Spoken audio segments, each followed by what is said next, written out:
दोस्तों, एक खजाना, कई लुटेरे, लेकिन असली दुश्मन तो कोई और ही है।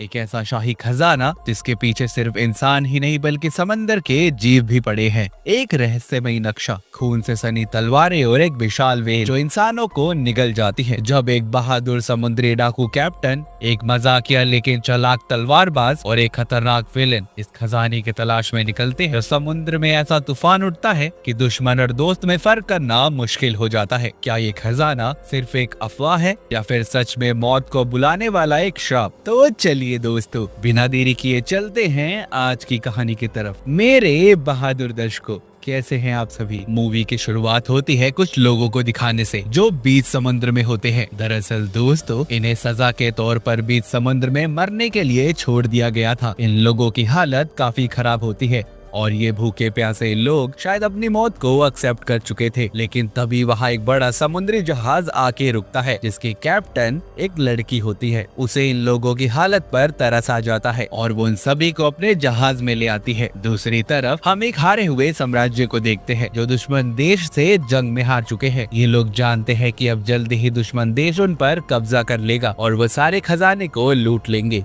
और इसी चीज को रोकने के लिए ये हारा हुआ साम्राज्य सारे सोने, हीरे, जवाहरात को एक जहाज में भरकर इसे छुपाने के लिए जा रहे हैं ताकि दुश्मन देश को उनका सोना ना मिले। इधर हम उसी जहाज के कैप्टन को देखते हैं और उन सभी लोगों को जिन्हें बीच समंदर में मरने के लिए छोड़ दिया गया था। हम जान पाते हैं कि अब उन्हें इस जहाज पर 3 महीने हो चुके हैं। वो लोग जहाज के कैप्टन को बताते हैं कि हम लोग पायरेट्स थे और हमारा काम था जहाजों को लूटना। इस पर वो कैप्टन उन्हें बताती है कि हम भी पायरेट्स ही हैं, बस हम जापानीज जहाजों को ही लूटा करते हैं। इस पर लुटेरों का सरदार कैप्टन से कहता है कि यही तो तुम्हारी गलती है, तुम्हें सब जहाजों को लूटना चाहिए। समुद्र में कोई नियम कानून नहीं होते और समुद्री डाकुओं के लिए तो बिल्कुल भी नहीं। तभी उन्हें थोड़ी दूर पर एक बड़ा जापानीज जहाज दिखता है जिसे देखकर ये सारे पायरेट्स बहुत खुश होते हैं क्योंकि अब ये उसे लूटने जो वाले थे। इस पर लुटेरों का सरदार पास आने पर उस जहाज में चला जाता है। हम जान पाते हैं कि वो एक अच्छा तलवारबाज है जिसका साथ देती है कैप्टन। अब वो भी जहाज के सारे जापानीज लोगों से लड़ने लगती है। हम देख पाते हैं कि दोनों ही अच्छे तलवारबाज हैं और वो जहाज के सारे जापानीज लोगों को हरा देते हैं। तभी वहाँ कैप्टन का एक आदमी आता है जो कैप्टन को बताता है कि जहाज पर कोई भी कीमती चीज नहीं है,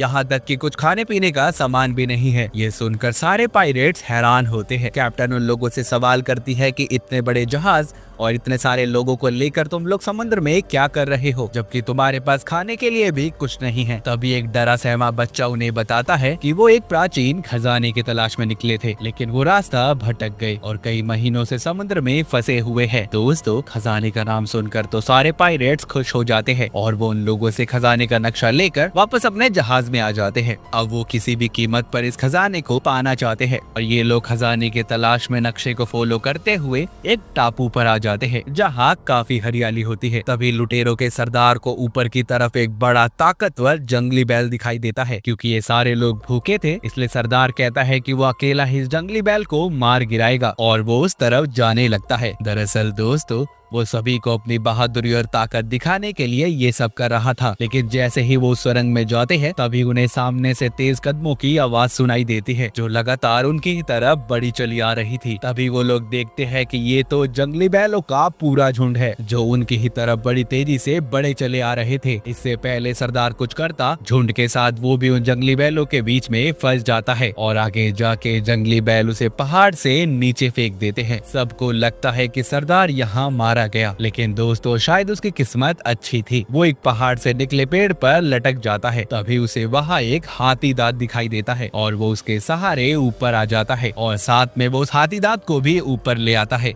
जब उस हाथी दांत को कैप्टन गौर से देखती है तो उसे हाथी दांत पर नक्शे के आगे का रास्ता दिखता है। ये देखकर वो समझ जाते हैं कि ये नक्शे के आगे का रास्ता है और वो सबसे कहती है कि जो जो उसके साथ आना चाहता है इस सफर पर वो आ सकता है। हालांकि सरदार नहीं आना चाहता लेकिन अब उसके बाकी साथी कैप्टन के साथ जाने लगते हैं जो बात सरदार को पसंद नहीं आती। हालांकि शाम होने तक कैप्टन उसका वहीं अपने शिप पर इंतजार करती है, लेकिन वो नहीं आता और उसी टापू पर रह जाता है। रात होते ही कैप्टन वहाँ से निकलने की सोचती है, लेकिन तभी कैप्टन का एक आदमी बताता है कि हाथी दांत चोरी हो गया है। ये सुनकर कैप्टन बहुत गुस्सा हो जाती है, लेकिन वो जानती है कि ये काम किसका है। वो अपने लोगों के साथ वापस उसी टापू पर आ जाती है और सरदार को ढूंढने लगती है, और सरदार के मिलते ही वो उसके फेस पर एक जोर का मुक्का दे मारती है और उससे हाथी दांत वापस मांगती है। लेकिन सरदार कहता है कि उसके पास वो हाथी दांत नहीं है। इसी बात को लेकर उनके बीच बहस हो जाती है। लेकिन दोस्तों, अगर लुटेरों का सरदार सही कह रहा है तो वो हाथी दांत आखिर किसके पास है? तभी हम उनकी हिटोली के एक आदमी को देखते हैं जिसके पास वो हाथी दांत होता है और वो उसे शहर ले जाकर बेचने वाला होता है। इधर हम एक राज्य के राजा को देखते हैं जो अपने गवर्नर के साथ होता है। गवर्नर राजा को बताता है कि वो उस खजाने के बारे में जानता है जो आज से कई साल पहले समुद्र की गहराइयों में छुपा दिया गया था। राजा को अपनी बात का भरोसा दिलाने के लिए वो कहता है कि जिसने उस जहाज को छुपाया था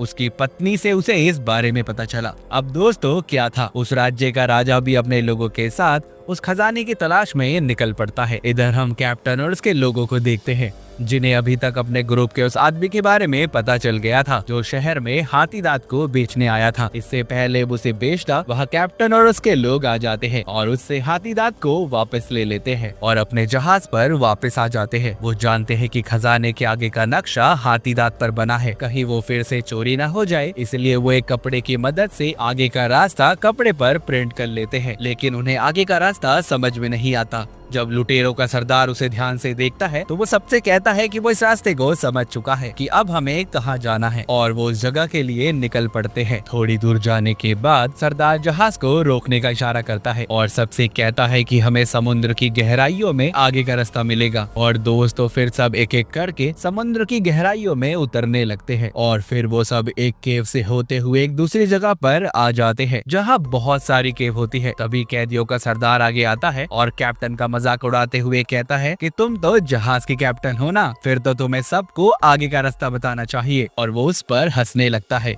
लेकिन उसका इस तरह कैप्टन पर हंसना एक आदमी को अच्छा नहीं लगता और वो कैदियों के सरदार पर हमला कर देता है। लेकिन कैदियों का सरदार भी इसके लिए रेडी था। वो अपनी फाइटिंग स्किल की मदद से उस आदमी को उठाकर दूर दीवारों पर दे मारता है जिससे वहाँ पत्थर गिरते हैं और एक रास्ता दिखने लगता है। कैदियों का सरदार उस तरफ इशारा करते हुए कहता है कि लो, रास्ता भी मिल गया, और फिर सभी लोग उस रास्ते की तरफ बढ़ने लगते हैं। इधर हम उस राज्य के गवर्नर को देखते हैं जो खजाने की तलाश में उस जगह पहुंच चुका था। इधर कैप्टन के लोगों को थोड़ा दूर जाने के बाद बहुत सी चांदी मिल जाती है और वो सभी लोग ये देखकर बहुत खुश हो जाते हैं क्योंकि उन्हें एक खजाना जो मिल गया था। लुटेरों का सरदार उन्हें गौर से देखता है और वो सभी लोगों को रोकते हुए कहता है कि बेवकूफो, ये कोई खजाना नहीं है, बच्चों की तरह चीखना चिल्लाना बंद करो, ये बस हमारा ध्यान भटकाने के लिए है, ये असली खजाना नहीं है। तभी सरदार की नजर पास के एक फ्लैग पर जाती है जिस पर ड्रैगन बना होता है। लुटेरों का सरदार उस ड्रैगन को ध्यान से देखता है और वो बताता है कि यही है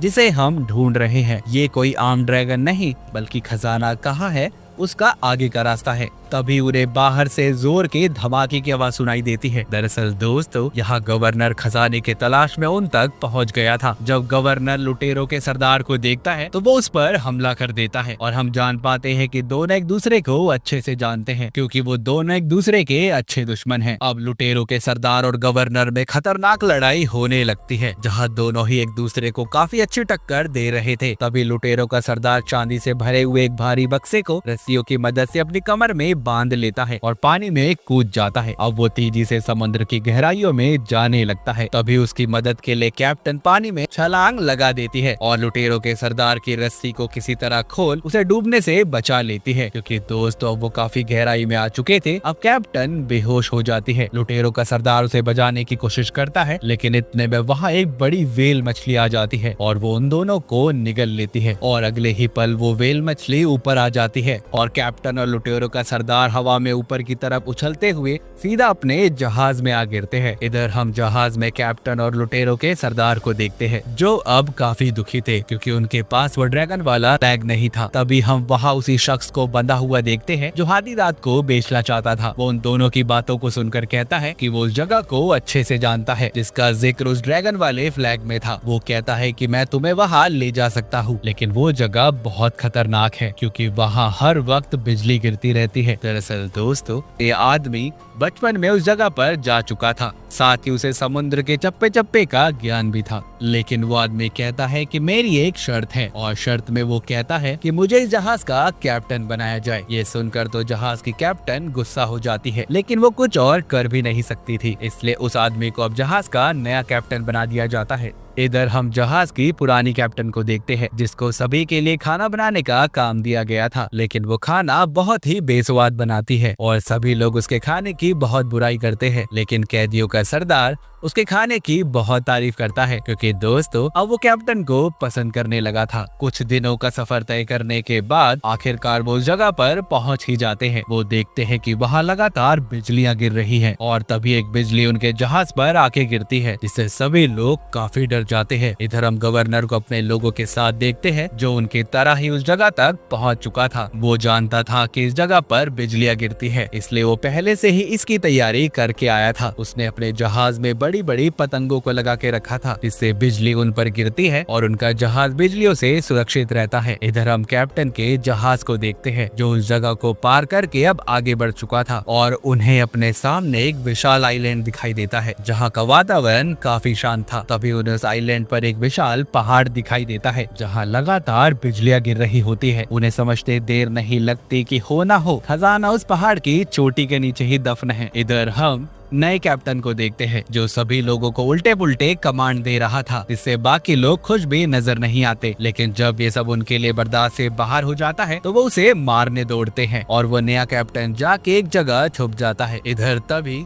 वहाँ एक पेंगुइन आ जाता है जिसके मुंह में सोना होता है। नया कैप्टन सभी लोगों को ये दिखाने के लिए उस जगह बुलाता है और सभी लोग आकर जब इसे देखते हैं तो बहुत खुश होते हैं। इधर हम उस पहाड़ की चोटी पर गवर्नर और उसके लोगों को देखते हैं। तभी वहाँ पीछे से लुटेरों का सरदार भी आ जाता है और उन्हें छुपकर देखने लगता है क्योंकि वहाँ बहुत बिजलियां गिर रही होती है, इसलिए वहाँ बिजली गिरने से गवर्नर के बहुत से लोग मारे जाते हैं। तभी गवर्नर की नजर एक जगह पर पड़ती है जहाँ बिल्कुल भी बिजली नहीं गिर रही थी। वो अपने लोगों को उस जगह पर खुदाई करने को कहता है। उस जगह की खुदाई के दौरान उन्हें एक संदूक से एक ड्रैगन का मुखौटा मिलता है, लेकिन तभी गवर्नर के एक आदमी की नजर लुटेरों के सरदार पर पड़ जाती है और लुटेरों का सरदार भी इसी बीच उस मुखौटे को हासिल कर लेता है और वो गवर्नर से कहता है कि तुम ये चीज ऐसे ही नहीं ले जा सकते। अगर तुम में हिम्मत है तो तुम्हें मुझसे लड़ना होगा, जो तुम्हारे बस की बात नहीं है। और क्या था दोस्तों, फिर गवर्नर और लुटेरों के सरदार के बीच में घमासान लड़ाई होने लगती है। इधर हम कैप्टन और उसके लोगों को देखते हैं जिनकी हालत भी कुछ अच्छी नहीं थी क्योंकि गवर्नर के लोगों ने उनके जहाज पर हमला कर दिया था। कैप्टन गवर्नर के लोगों से काफी बहादुरी से लड़ती है और अपने लोगों को गवर्नर के लोगों से बचाती भी है। इसी बीच हम जहाज के उस नए कैप्टन को देखते हैं जिसे एक आइडिया आता है और वो पेंगुइन के पैर में एक रस्सी को बांध देता है और तभी वो पेंगुइन पानी में कूद जाता है और अब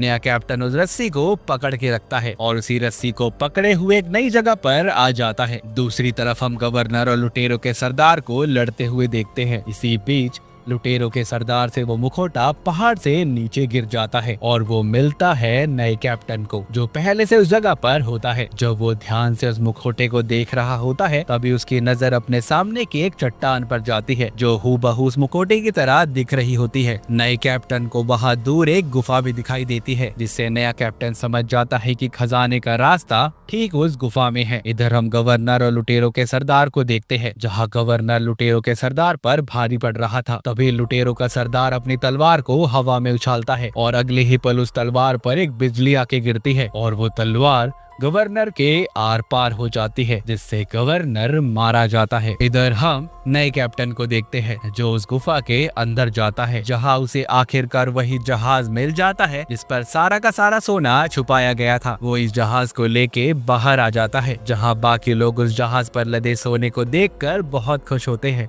क्योंकि दोस्तों वो जानते हैं कि अब वो बहुत अमीर हो चुके हैं। मूवी के लास्ट में हम कैप्टन और टेरो के सरदार को देखते हैं, जो दोनों एक दूसरे को प्यार भरी नजरों से देखते हैं। और दोस्तों इसी हैप्पी एंडिंग को दिखाने से हमारी अमेजिंग ट्रेजर हंटिंग मूवी होती है खत्म। आई होप दोस्तों आपको आज के मूवी का एक्सप्लेनेशन अच्छा लगा होगा। अगर हाँ तो वीडियो को लाइक करना मत भूलना, क्योंकि आपका बस एक लाइक हमें बहुत मोटिवेट करता है। चैनल पर भूले भटके आ गए हो तो सब्सक्राइब भी कर लेना, ताकि मुझे मोटिवेशन और आपको नोटिफिकेशन मिल सके। साथ ही नोटिफिकेशन बेल को ऑल पर करना मत भूलना। मैं मिलता हूँ आपसे एक नई वीडियो में एक नई कहानी के साथ। और हाँ दोस्तों, फाइनली Thanks for watching.